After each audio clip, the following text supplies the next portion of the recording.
Seu nome, onde trabalha, sua procedência, por favor. Me permita falar de pé, Excelência, porque a minha cadeira aqui está estragada. Bom, esse é o problema. Eu sou Felipe Marcelo Gimenez, eu sou procurador do Estado de Mato Grosso do Sul, minha OAB é MS 7580, estou aqui representando a Associação Pátria Brasil. E não é propriamente uma pergunta, Excelência, eu quero usar uma expressão lá da tua terra. Nós somos advogados, o senhor é advogado, eu sou advogado, e quando esses cientistas falam da tecnologia da informação, nós ficamos mais perdidos que Cusco em procissão. Essa é uma frase muito dita lá. Pois é. Acontece que o nosso povo vem sendo enganado por essa máquina, essa arapuca, porque sempre que olhamos para o problema, tentamos enxergá-lo através da tecnologia. E, na verdade, Excelência, nós temos que olhar para essa máquina com a luz da lei. Antes da ferramenta, deve prevalecer a ordem jurídica. A ferramenta deve servir a ordem jurídica e não o inverso, Excelência. Nós estamos vivendo uma inversão, onde a ordem jurídica é posta de joelhos diante da ferramenta. Por falar em colocar de joelhos, a conduta do ministro Gilmar Mendes em protelar por 2 anos o cumprimento dessa lei deu motivo ao impeachment, ao pedido de impeachment. E eu vou mais além. Me parece que, na verdade, a conduta dele configura o crime de prevaricação, porque se omitir na obrigação do ofício é prevaricação. O que está acontecendo aqui, Excelência? Um dos pilares da República está sendo quebrado. Nossa democracia e a cidadania desse povo está sendo violada, desrespeitada. No entanto, eu quero lembrar aqui uma frase de Billy Graham, um homem que dedicou 99 anos da vida para o bem do próximo. Ele dizia: a coragem é contagiosa, e o senhor está vendo aqui só alguns dos corajosos que se levantaram. Há uma onda gigantesca sendo levantada nesse país, um tsunami que vem em direção a Brasília. Os cidadãos estão indignados. O Tribunal Superior Eleitoral não pode recusar o cumprimento à lei. Se fosse uma ordem judicial, o senhor, Excelência, não teria o direito de cumpri-la parceladamente. É uma lei, não tem vício de forma, nem de iniciativa, nem de conteúdo. Vou ao ponto. Fala-se muito da máquina, eu quero falar do ato jurídico. O senhor, como advogado, entende bem desse assunto. Somente o exercício do voto é secreto para garantir ao cidadão a liberdade de escolha. O ato seguinte, porque o processo eleitoral é feito de etapas, o ato seguinte é um ato administrativo. A contagem de um voto é um ato administrativo e se submete a um requisito de validade sob pena de ser nulo, que é o princípio da publicidade.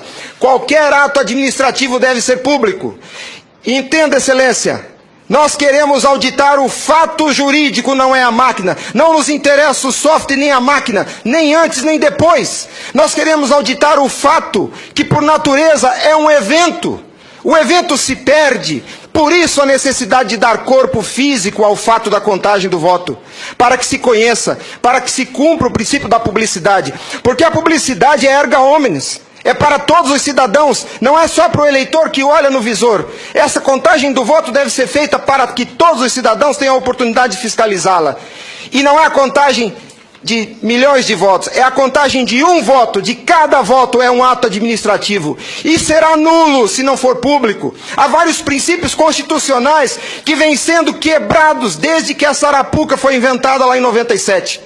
A cidadania, a publicidade, a moralidade, a legalidade e a própria república, porque nós cidadãos não temos sido respeitados na nossa escolha. Nossa escolha só será respeitada se ela for retratada no corpo físico da impressão para cumprir o princípio da publicidade. O exercício do voto é secreto, mas a contagem deve ser pública. E qual que é a artimanha da urna? Ela estende o segredo do exercício até a última etapa. E o sagrado BU, eu vou usar uma expressão de alguém, eu não lembro quem é o proprietário dessa frase.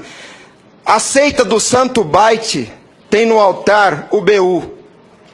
O BU não prova nada, Excelência. Quando o BU é imprimido, já houve a contagem dos votos em segredo. A fraude já aconteceu, porque cada voto contado deve ser público. O BU informa ao senhor, Excelência, o total. nem no condomínio onde eu moro não aceitariam uma eleição assim. Imagine, Excelência, se eu fosse candidato a síndico, colhesse a urna e fosse contar dentro do meu apartamento e voltasse e comunicasse aos condôminos. Aqui está o resultado, eu fui eleito. O BU é a prova da fraude, Excelência. O BU é a prova da fraude. Doutora Simone, apesar de muito jovem, foi minha professora na faculdade. Ela é talvez a cabeça mais qualificada nesse Senado para rezar esse discurso, para dizer o que é um ato administrativo. Gostaria que ela estivesse aqui. O que acontece?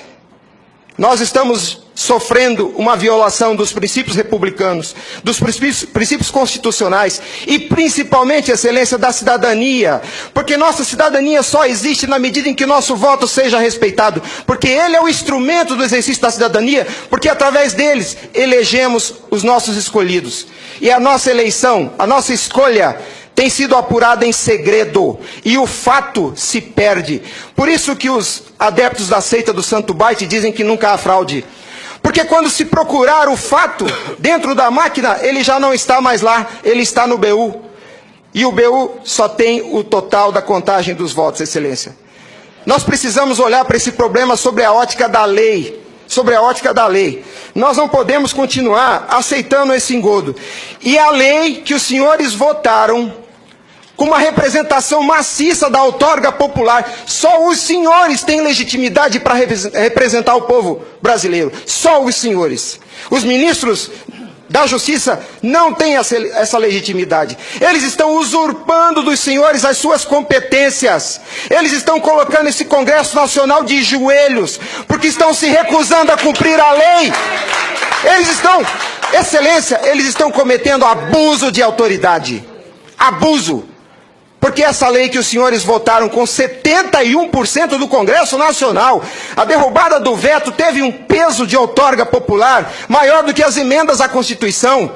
71% do Congresso Nacional disse, em nome do povo, será impresso o voto. E a lei, Excelência, não tem discricionariedade.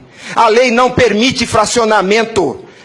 Fracionar o cumprimento da lei é um abuso, é uma violação, é uma teratologia.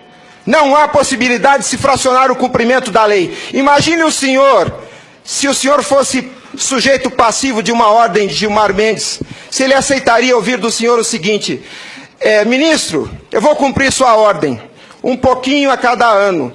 Até 2050, Gilmar Mendes, eu termino de cumprir a sua ordem. Imagina que ele aceitasse isso do senhor. A lei não tem discricionariedade.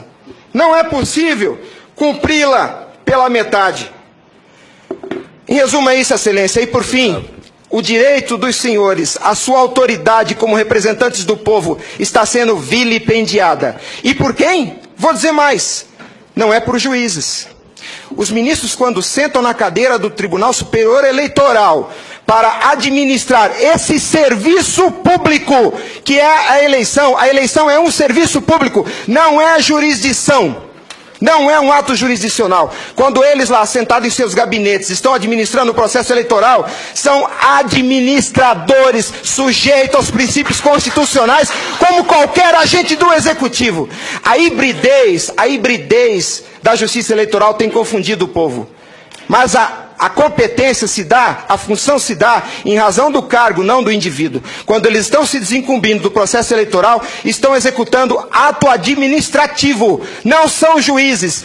E vejam o absurdo, Excelência, um administrador público que por acaso usa toga, se arvoca o poder de desrespeitar a lei que os senhores votaram. Nossa república está à beira do abismo. Se os senhores não se colocarem em pé e defenderem a sua legitimidade da outorga e aceitarem esse abuso de autoridade, acabou a república, Excelência. Acabou a cidadania. Então nós somos escravos. Nós seremos escravos se a nossa escolha e a lei que os senhores votaram não for respeitada. Obrigado.